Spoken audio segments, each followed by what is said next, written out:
what do you do when the sun is not shining, your batteries are empty, and the grid is down due to maintenance and upgrades? Install a generator. Now, I did get a quote from my mum's house, and on the quote here, a few items listed would be a wall mounted for the extension cord, a 63 amp changeover switch so you can go from the grid to the generator into your PowerWall or your house. From the generator in, a 15 amp breaker, 16 amp breaker, and a 63 amp breaker from the grid to the changeover switch, which I don't need because I've already got the 15 amp in there that can do the job. And now that quote here, they quoted me over $1,000, and part of it is because in Australia, Victoria, I'm not going to speak for the other states, the person who does the job has someone else check their work and sign off on it, which to me sounds ludicrous. So anyway, I've got my extension cord. Now the plug was missing. I must have used it somewhere. That's a 15 amp extension cord because it's got the heavier or the deeper. So this is the 3000 watt output generator. It's got two 15 amp sockets, and you can tell the 15 amp because it's got a taller earth pin. It's got an economy button, so you're not drawing heavy loads. You can turn that on, cuts the sound of the engine down a bit. It's got a petrol driven 5.5 horsepower engine, and the fuel tank is about 15 litres. Time to take the cover off and install the switch, but first we've got to turn off everything, the grid, the inverter, the solar panels, everything. Even though the solar panels comes in through here to the inverter and just charges batteries there, as long as I've got my breaker here turned off, I'm fine, but I'm going to turn it all off for the extra safety.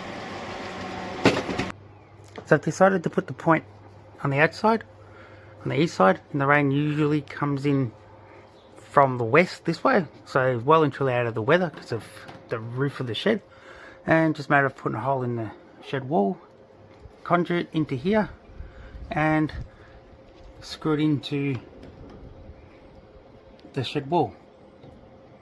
Now what the sticker here says is we should be putting glue in all these points and around the conduit here to maintain it being sealed. But the faceplate doesn't need the glue because it's got that rubber, and the idea is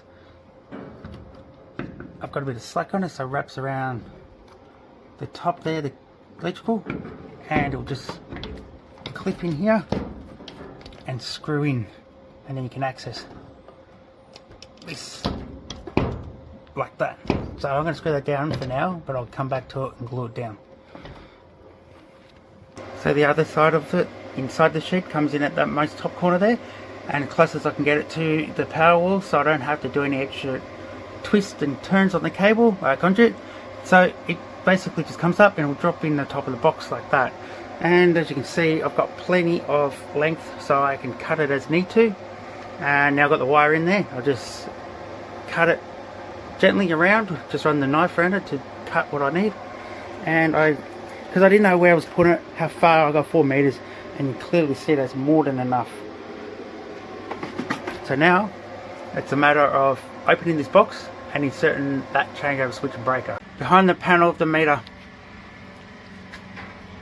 So the conduit coming in, or the electrical coming in, I'll tap in through here somewhere. That is the generator input, and I'll move all these over to that side, which makes sense because this is the input. I really want to upgrade this to 4mm, and that way I can then bring it through the conduit through here, and that should be tidied up. But that, since that is going in here, it only makes sense to bring that over closer to that rather than go the other way. So I can put the switch in there for the generator changeover switch. So now it's time to rewire this, adding in that switch. That coming in from the grid comes through, the active goes through that breaker there to the changeover switch, and then back out of the output of the changeover switch to the watts meter, and then back to the house. The neutral does the same, but not through the breaker obviously, just straight through the changeover switch to the other side and back through.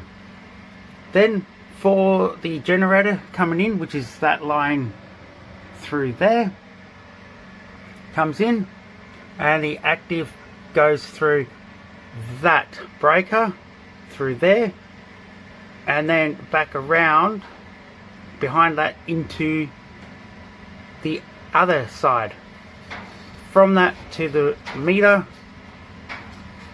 to the inverter. Same with the neutral, not through the breaker though, straight through into that side there, and then from the output back in and to the inverter.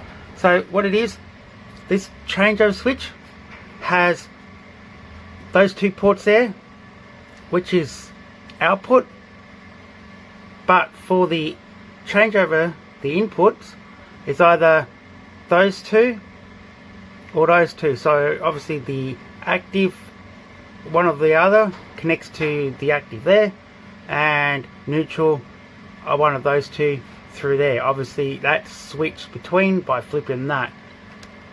In the middle is nothing, it's isolated physically from both inputs to the output and then up. So I have changed what I wanted to do. Originally I was going to have it up for the generator, but when all the switches are on, they all up, and it just will look visually not correct. So I've changed it around now. That's going to be the grid in, and that will be the generator in. So what else is going on now in the box is pretty much the same as it was before. With your main breaker back to the house on a 40 amp breaker, a 10mm electrical can do 55 amps, and the input is 16 amp from the grid because of the 2.5mm electrical. I know I can do 20, but I want 16. However, on a 2.5mm electrical for the generator, because it's 15 amp in, got a 16 amp breaker on a 2.5mm electrical because of the generator is a 15 amp output. That's why that's 16 and not 20.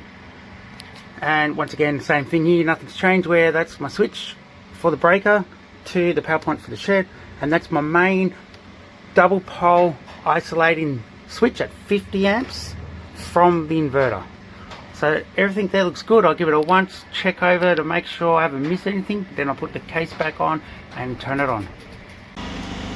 As connected to the grid or generator with solar present, it always picks up the difference of the grid or generator to supply what it needs to run the additional load.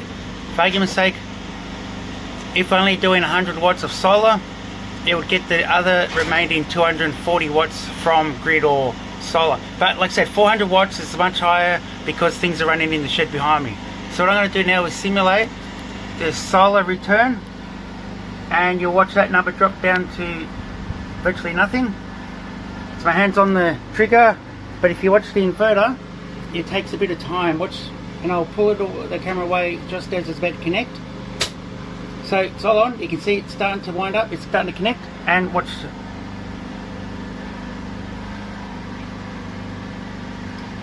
There you go, it's dropped down now.